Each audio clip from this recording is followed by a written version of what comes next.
Validity. जब भी कोई टेस्ट वगैरह लिया जाता है तो टेस्ट इटसेल्फ बताता है कि ये किस चीज़ को मेजर करता है। जैसा कि मुख्तलिफ़ किस्म के टेस्ट होते हैं, जैसा कि हम लोग कह सकते हैं for example IQ test. IQ test किस चीज़ को मेजर करता है? ये किसी भी बंदे की इंटेलिजेंस को मेजर करता है। तो वैलिडिटी किसे कहते हैं? वैलिडिटी हमें इस चीज़ के बारे में बताती है कि एक ख़ास किस्म का जो टेस्ट है वो किस चीज़ को मेजर करता है। कि जैसे कि आईक्यू टेस्ट है, ये बताता है कि ये इंटेलिजेंस को मेजर करता है। अगर वाकई आईक्यू टेस्ट किसी भी बंदे की इंटेलिजेंस को मेजर करता है तो इसका मतलब है कि आईक्यू टेस्ट एक वैलिड टेस्ट है। यानी कि एक टेस्ट है, वो टेस्ट ये क्लेम करता है कि मैं फ़लाँ चीज़ को मेजर करता हूँ, और अगर वो टेस्ट वाकई उस चीज़ को मेजर करता है तो इसको हम लोग कहते हैं वैलिडिटी। यानी कि वो टेस्ट वैलिड होता है। इसलिए किसी भी टेस्ट का वैलिड होना इंतहाई ज़रूरी होता है। फॉर एग्ज़ाम्पल एक टेस्ट है SAT, जिसको सैट टेस्ट बोला जाता है। SAT stands for scholastic aptitude test.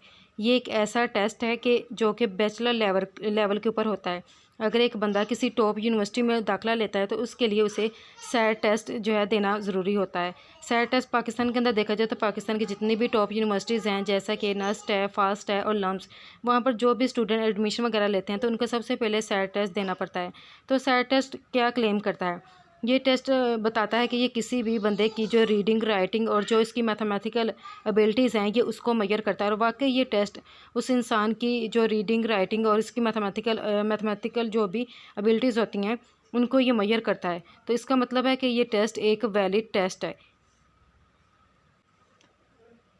Purpose of measuring validity.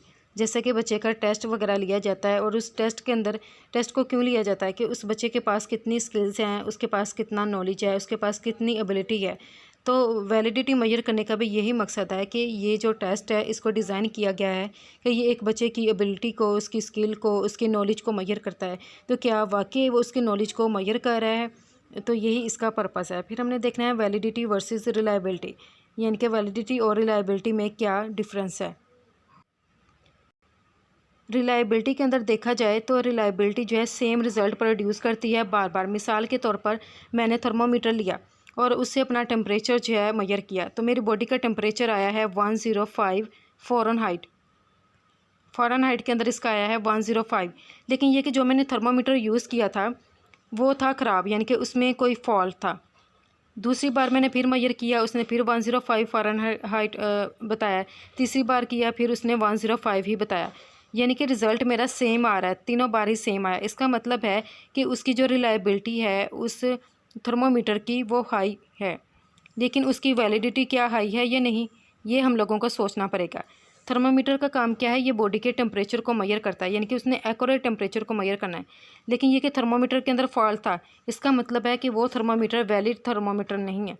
Valid का मतलब यही है ना कि थर्मामीटर को किस मकसद के लिए बनाया गया है। थर्मामीटर ये बताता है कि वो किसी भी बंदे का जो बॉडी टेम्परेचर है, एक्चुअल बॉडी टेम्परेचर, ये उसको मेजर करता है। लेकिन मेरे पास जो थर्मामीटर था वो तो ख़राब था। इसका मतलब है उसने जो मेरा बॉडी टेम्परेचर मुझे बताया वो मेरा एक्यूरेट टेम्परेचर नहीं था। इसका मतलब है कि वो वैलिड नहीं था। तो रिलायबिलिटी जो है इसके अंदर रिज़ल्ट सेम आता है, लेकिन वैलिडिटी किस चीज़ को चेक करती है कि जिस चीज़ को जिस मकसद के लिए बनाया गया है कि क्या वाकई वो उसी चीज़ को ही मेजर कर रही होती है। जैसा कि बीपी वाली मशीन है तो वो एक बंदे के बीपी को चेक करती है। अगर वो वाकई उसका सही बीपी चेक करती है इसका मतलब है कि वो मशीन जो है वैलिड है, उसकी वैलिडिटी हाई है। लेकिन ये कि अगर उसके अंदर किसी किस्म का कोई फॉल्ट है और वो बार बार अगर एक ही रिज़ल्ट देती है, इसका मतलब है कि उसकी रिलायबिलिटी हाई है, कि उसने जो भी बीपी बताया है किसी बंदे का यानी कि बार बार अगर सेम ही आ रहा है, इसका मतलब है उसकी रिलायबिलिटी हाई है। लेकिन अगर वो बिल्कुल एग्जैक्ट बीपी बता रही है उस बंदे का, तो इसका मतलब है कि उस मशीन की वैलिडिटी हाई है।